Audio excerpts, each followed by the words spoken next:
మరి మార్పు లేని, మరి అభివృద్ధి లేని జీవితము ఉండకూడదు. చాలా తప్పు. మనమందరము మన శరీరము ఆవరణం. ప్రత్యక్ష గుడారంలో 3 భాగాలు ఉంటాయి. ఇశ్రాయేలీయులు కట్టిన ప్రత్యక్ష గుడారంలో 3 భాగాలు: ఆలయము, పరిశుద్ధ స్థలము, అతి పరిశుద్ధ స్థలం. మన శరీరము ఆవరణం. మన మనసు పరిశుద్ధ స్థలం, ఆత్మ అతి పరిశుద్ధ స్థలం. ఆత్మలో ఆరాధించాలి దేవుడు.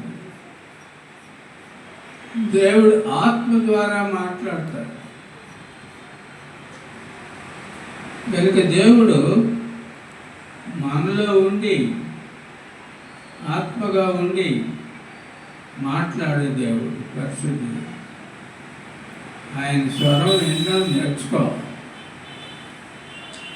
పరిశుద్ధాత్మని స్వరం వినడం ఎలాగా? వాక్యం చదువుకోవాలి. ప్రతి ఉదయము క్వైట్ టైం చేసుకోవాలి. వాక్యం చదువుతూ ఉంటే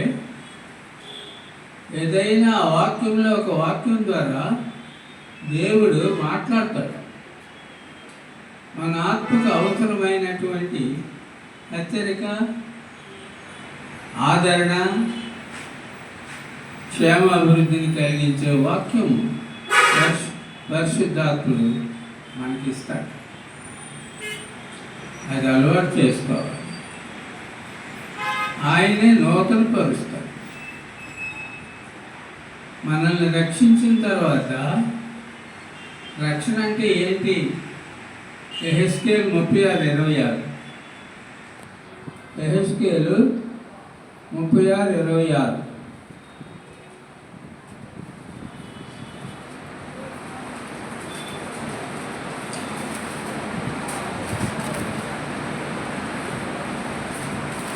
చదువుతాం. చదువాయి.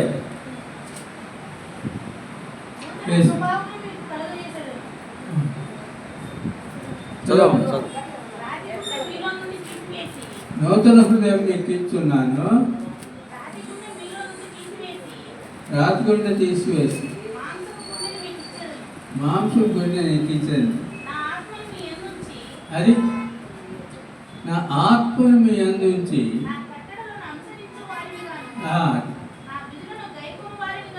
చేసేది. తన ఆత్మను దేవుడు మన యందు ఉంచుకున్న రక్షణ పొందిన వారి అందే దేవుని ఆత్మ నివసిస్తుంది. రక్షణ కార్యం కూడా దేవుని ఆత్మ కార్యమే. నూతన హృదయం అయింది. ఈ రోత హృదయం, మోసకరమైన హృదయం, ఈ హృదయం మార్చే నూతన మనసు ఇచ్చాడు. న్యూ నేచర్, నూతన మనసు. అది దేవుని పోలికగా సృష్టింపబడిన నవీన స్వభావము. ఎఫెసీ 4:22 అందులో ఉంటుంది. లేదు, చూడండి, అవసరం లేదు.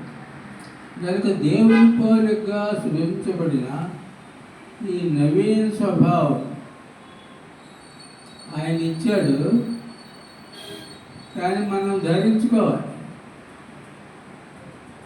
ఆయన చేసిన పనుల్లో మనం నిమగ్నమై ఇమిడిపోవాలి.